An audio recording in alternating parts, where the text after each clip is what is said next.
রাজ্যে পালাবদলের পর থেকে যেন স্বস্তির নিঃশ্বাস ফেলছে রাজ্যবাসী। গত ১.৫ দশকে দুর্নীতির দায়ে একের পর এক তৃণমূলের রাঘব বোয়ালের ঠাঁই হচ্ছে শ্রীঘরে। এবার ১.৫ দশক পর খুলছে চাঁচল পুরসভার ফাইল। মুখ্যমন্ত্রী শুভেন্দু অধিকারীর হাতে প্রস্তাবিত ফাইল তুলে দেবে মহকুমা প্রশাসন। মহকুমা শহর হওয়া সত্ত্বেও দীর্ঘ ১.৫ দশক ধরে অধরাই রয়েছে চাঁচল পুরসভার স্বপ্ন। মহকুমা সদর এখনও গ্রাম পঞ্চায়েতের অধীনেই রয়েছে, তাতে সঠিক পরিষেবা মিলছে না বলেও অভিযোগ উঠছে। ২০১১ সালের পর কার্যত ধুলো জমেছিল পুরসভা গঠনের ফাইলে। রাজ্যে বিজেপি সরকার গঠনের পর ১২ই জুন প্রথম মালদা সফরে আসছেন মুখ্যমন্ত্রী শুভেন্দু অধিকারী। আর সেই সফর ঘিরেই নতুন করে জেগেছে আশার আলো। প্রশাসনিক বৈঠকে চাঁচল পুরসভা গঠনের প্রস্তাব সহ বিস্তারিত ফাইল মুখ্যমন্ত্রীর হাতে তুলে দিতে চলেছে মহকুমা প্রশাসন। বহু বছরের এই দাবিকে বাস্তব রূপ দিতে মুখ্যমন্ত্রীর কাছে আবেদন জানিয়েছেন চাঁচলবাসী। মালদা সফরেই মুখ্যমন্ত্রী শুভেন্দু অধিকারীকে চাঁচল পৌরসভা নিয়ে ফাইল তুলে দিবেন চাঁচলের মহকুমা শাসক থেকে শুরু করে মহকুমা প্রশাসনের আধিকারিকরা, এমনটাই কিন্তু সূত্র মারফত খবর পাওয়া যাচ্ছে। ইতিমধ্যে চাঁচল পৌরসভা যে সবথেকে বড় একটা ইস্যু ছিল, সেই ইস্যু নিয়ে মহকুমা শাসকের দপ্তর কার্যত ব্যতিব্যস্ত। চাঁচলকে যেভাবেই হোক পৌরসভা করতে হবে, এই দাবি তোলা হচ্ছে প্রশাসনের পক্ষ থেকে। শুধু তাই নয়, জনঘনত্ব, জনবিন্যাস এবং সমস্ত তথ্য দিয়ে কিন্তু সেই ফাইল তুলে দেওয়া হবে রাজ্যের নতুন মুখ্যমন্ত্রী শুভেন্দু অধিকারীর হাতে। প্রশাসনিক সূত্রে জানা গিয়েছে, মহকুমা শাসক ঋত্বিক হাজরার তত্ত্বাবধানে প্রস্তাবিত পুরসভার জন্য প্রয়োজনীয় তথ্য সংগ্রহ করে বিস্তারিত রিপোর্ট তৈরি করা হয়েছে। প্রস্তাব অনুযায়ী চাঁচল, কলিগ্রাম ও ভাকরি গ্রাম পঞ্চায়েতের মোট ১০টি মৌজা নিয়ে নতুন পুরসভা গঠনের পরিকল্পনা করা হয়েছে। রিপোর্টে জনসংখ্যা, জনঘনত্ব, ব্যবসা বাণিজ্য, শিক্ষা প্রতিষ্ঠান, হাসপাতাল, বাজার ও যোগাযোগ ব্যবস্থার মতো বিভিন্ন বিষয়ের তথ্য অন্তর্ভুক্ত করা হয়েছে। প্রশাসনিক বৈঠকে চাঁচল পুরসভার বিষয়টি উত্থাপন করবেন প্রশাসনিক আধিকারিকরা। ইতিমধ্যেই সমস্ত রিপোর্ট জমা পড়েছে। স্থানীয়দের দাবি, পুরসভার স্বপ্ন দেখিয়ে চাঁচলবাসীর সঙ্গে ছিনিমিনি খেলেছে তৃণমূল। মহকুমা শহর হওয়া সত্ত্বেও পুরসভার অভাবে নানা সমস্যায় জর্জরিত চাঁচল শহর। মুখ্যমন্ত্রীর প্রশাসনিক বৈঠকে বিষয়টি গুরুত্ব পেলে বহু বছরের দাবি পূরণের পথে বড় পদক্ষেপ হতে পারে বলে আশাবাদী চাঁচলবাসী। এলাকাবাসীর অভিযোগ, দীর্ঘ বছর দাবি জানালেও পুরসভা হয়নি চাঁচলে।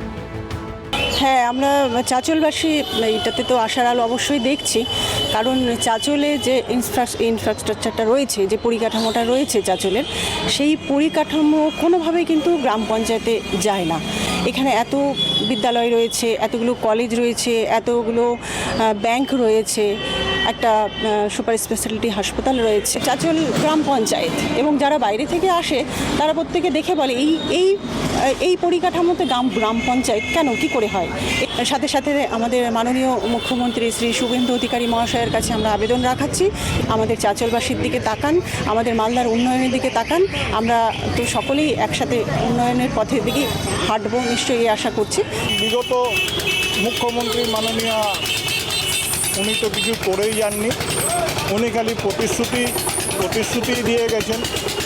তো এবারে আমাদের মুখ্যমন্ত্রী শুভেন্দু অধিকারী মহাশয়ের কাছে করজোড়ে আবেদন, ফাইলটা আপনার কাছে যাচ্ছে, যেন খোলা হয় এবং চাঁচলকে অবিলম্বে যেন পৌরসভা ঘোষণা করা হয়। আমাদের চাঁচলের পুরসভার দাবি অনেক দিন ধরেই দাবি আছে, সেই দাবিটা যেন আমাদের ফলপ্রসূ হয়, সেটা আমরা নতুন সরকারকে বলবো, যেন এই দাবিটাকে অতি শীঘ্র মঞ্জুর করে আর চাঁচলবাসীর মুখে হাসি তুলে দেওয়া।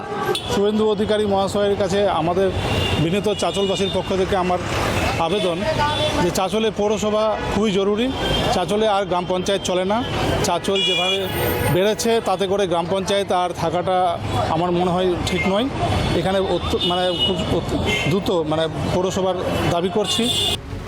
চাঁচলবাসীর জন্য এটা অত্যন্ত সুখবর। পুরসভা গঠন হলে নিকাশি, পানীয় জল, রাস্তা ও বর্জ্য ব্যবস্থাপনার মতো নাগরিক পরিষেবার উন্নতি হবে বললেন মালদা জেলা বিজেপির সহসভাপতি রতন দাস।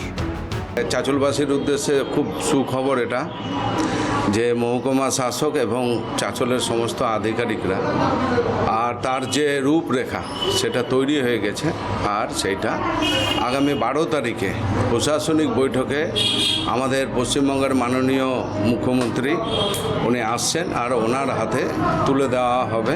পৌরসভার সঙ্গে সঙ্গে চাঁচলের যে ড্রেনেজ ব্যবস্থা, জল নিকাশি ব্যবস্থা, আর সেইটা আছে ফুটপাতে, যে এখন ফুটপাত অধিগ্রহণ করে আর রাস্তা চলাচল মানুষের দুর্বিষহ হচ্ছে, সেই সমস্ত বিষয় নিয়ে আমরা তার কাছে পার্টির তরফ থেকেও আমরা আলাদাভাবে একটা স্মারকলিপি আমরা দেব। 2001 সালের 1 এপ্রিল চাঁচল মহকুমা গঠনের পর থেকেই সেখানে পুরসভার দাবিতে আন্দোলন শুরু হয়। এবার তার সমাপ্তি ঘটতে চলেছে বলেই আশাবাদী চাঁচলবাসী। দীর্ঘদিনের আশা ছিল চাঁচলবাসী, চাঁচলকে পৌরসভা করা হবে। কার্যত তৃণমূল আমলে বারবারই শুধু প্রতিশ্রুতি পেয়েছেন, কিন্তু সেই প্রতিশ্রুতি কোনোভাবেই বাস্তবায়িত হয়নি। রাজ্যে নতুন সরকার, আর এই নতুন সরকার গঠনের পর কিছুটা হলেও আশার আলো দেখতে চলেছেন মালদার চাঁচলবাসী। রাজ্যের মুখ্যমন্ত্রী শুভেন্দু অধিকারীকে আগামী 12 তারিখ সেই ফাইল তুলে দেওয়া হবে এবং জনঘনত্ব জনবিন্যাসের উপর নির্ভর করে চাঁচলে পৌরসভা শুধুমাত্র এখন সময়ের অপেক্ষা। মালদা থেকে অভিষেক সাহা, ক্যালকাটা নিউজ।